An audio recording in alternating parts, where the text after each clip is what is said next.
I'm going to have to talk to Cynthia, because why would you, if you have clues to a solution, why would you start in the middle instead of at the first one? A couple days ago, I received an email from Ryan asking me to post the entire New York Times interview between them and Forrest from July of 2016. At first I thought, no, what would be the point? And then I decided, well, while we're waiting for the official start to the 2022 note finding season, which begins April 15th, why not? It will give me something to do and something for people to listen to if they so desire. Anyway, this is part 1 in my new series called Conversations with Forrest and Cynthia. I wanted to talk to you about this whole, when I think of treasures, I think of Raiders of the Lost Ark. Well, I think of Captain Kidd. Captain Kidd, yes. And the Pirates. Is that what did you read these books when you were little? Oh, sure. I read all of those books.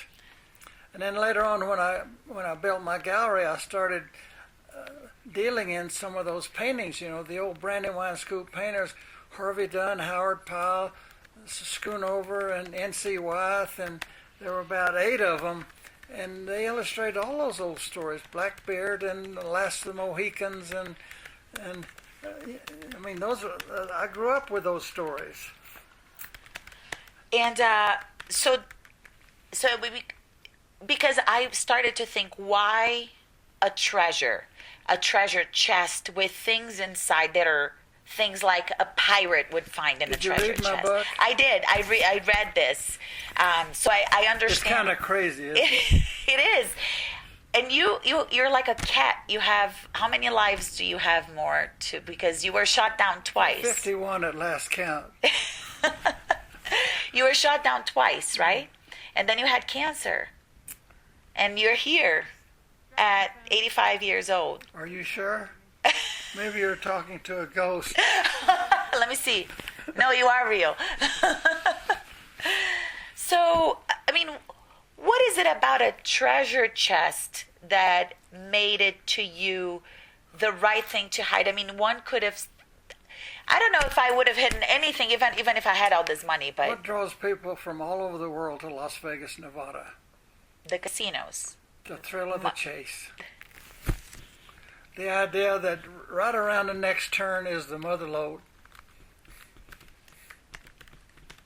And that's what you wanted to provide to people? When I wrote that book and hid that chest, this country was in a terrible recession. Mm-hmm. Everybody was losing their jobs, and I wanted to give people hope. And at a time when they really needed it, and I really felt terrible about what was going on. But I had other motivations too. We have a problem in this country with our youth. We're overweight. We drive-by shootings, teenage pregnancies. I could just go on and on. When I was a teenager, the really rough kids, the really, really, really rough kids were smoking cigarettes. Right. Drugs meant aspirin. I mean, I'd never heard the word cocaine till I moved to Santa Fe. Right. But when I started writing my memoir years ago, I was talking to my 2 daughters, and I discovered that neither one of them knew who Clark Gable was. Mm-hmm. Do you know who Clark Gable was? Yes, the actor. Do you know who Clark Gable was? See there? How you old don't are you know? now? Clark Gable. Oh my gosh, How old are you, Nick? 28. See, there's no reason for him to know who Clark Gable. My daughters are 54, 55, and Clark Gable was the big movie star in my day.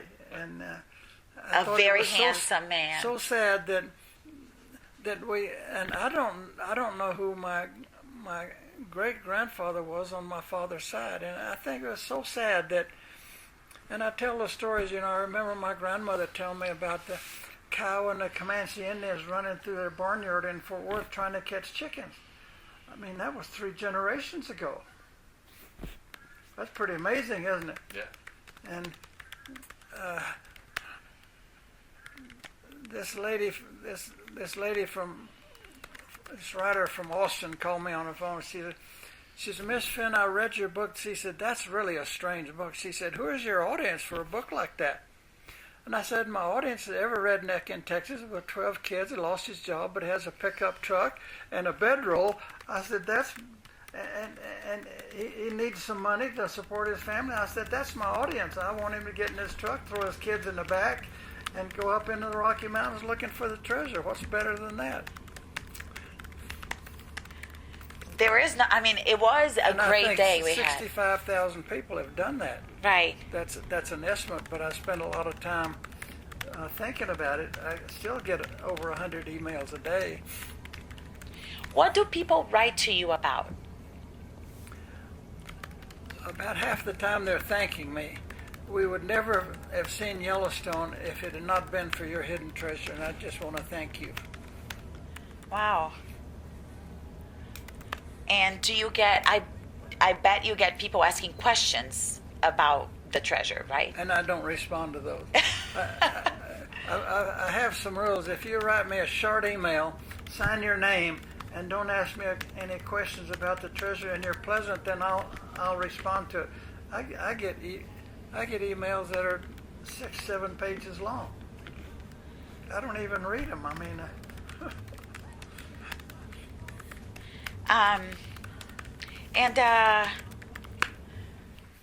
do you also get emails? There must be a lot of crazy people out there also looking for this treasure. I wish you had not asked me that question. I think legally, 6% of the people in this country should be under meds, some kind of meds, under doctor's care. You should see some of the things that I get, incoherent. And then I'll get an email the next day from the same person that there's nothing wrong. I mean, I think that people are bipolar, schizophrenic, and I don't know. Does it, as you said, 65,000 people in your count have done that, have gone out looking for this treasure. I read, I read your book, and I read the poem, and it didn't make any sense to me. It makes perfect sense to me. I could go right to the treasure. She's a little slow, isn't she? Brazilians are like that, you know. No, don't say that about us. I was just thinking, where do I even start? It almost seems like to find this treasure, I have to get inside your head. I have to think like you do. 10,000 people have told me that. They have to get inside my head. Please tell me how you're going to do that.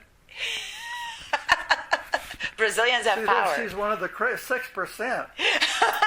No, sir. I'm perfectly sane. So I'm told. But you're writing for the New York Times. Right. But it's a regional newspaper. It's not the New York Times. No, it's the New York Times, the real one. So your story will be in the New York Times in New York? All over the world. Well, I thought the New York Times had regional offices where they print newspapers just for that area. No. Whatever we print, the New York Times that you buy in Santa Fe is the same New York Times that anywhere in the country people would receive, with the exception of New York City, the New York City region. And that's the only difference, is that in New York City you have more pages of local news, more pages of New York news. But everything else is the same. And we have, of course, a lot of readers, more readers today, who read the newspaper online than they do in print. So your story will be online also? Yes. One of the things I always wanted to do was watch and print the New York Times. I wrote a story, I think it's in this book. I said, I jumped all over an editor at the New York Times, because I read that it takes 80 acres of trees to print the Sunday edition of the New York Times. And I thought that was terrible, and I jumped all over. I wrote I wrote the New York Times. I got a letter from this editor, and we argued back and forth. You'll read about it in Oh, that great. book. I wonder, well, increasingly, there will be a need for fewer trees to be cut down because everything is online these days. Yeah. So, I guess we can save some But trees this guy that way. answered my email, and he jumped all over me, and I jumped on him. I finally decided I wasn't going to argue with the big city words. I think there's great beauty, and your writing is great. I was entertained. There's a great sense of humor, and I was surprised this guy even responded to me. I've got a picture of him in here.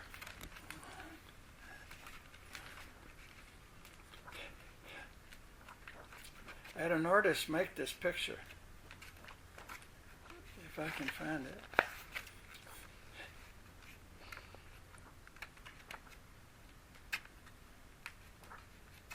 that's a beautiful book.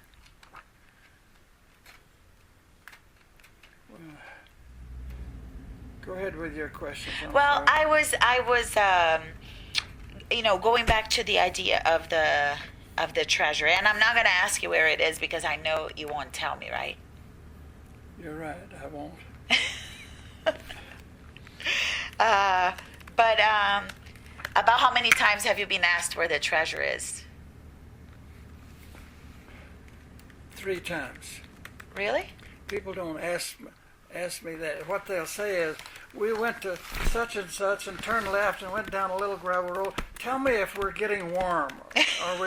Or I got an email from this gal yesterday that said a man and his wife threw them off their land up in Montana, and she's madder than hell because she knows the treasure's there. But why won't these people let me come in and get the treasure off their land? So when you hear about people doing things like going into other people's property, it seems to me that you would not be the one who would, and you told me that in the email we had, that you would not, that it's not a treacherous terrain, that it's not a dangerous, you wouldn't put people in a dangerous situation to have to get this treasure. What do you think leads people to think that you would hide it in somebody's property, under a building that somebody lives in, or in... Fernando, you have to define the terms. If you rent a cabin up in Wyoming on a river, what are you renting? Are you renting the front yard and the backyard, or are you just renting the building, or what? Are you renting the driveway that goes into there? So if somebody hid a treasure on a driveway and in the backyard of a cabin they were renting, is that legal or not? I mean, it's mine for 24 hours, isn't it? I mean, I use that as a subterfuge to throw you off. But you know that people are going to read that, and they're going to think that that's a clue that you're giving to them. And there are 100 different case scenarios. Like the government has easements on private property to go in. So if you buried it on an easement, then, I mean, it would take a jury to decide the legalities of some of these things. Mm-hmm. So, I mean, I have to ask because, obviously you're 85 years old.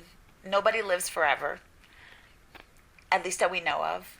And I'm thinking, what if... I may be the exception. You may be the exception, but let's assume for a second that you're not.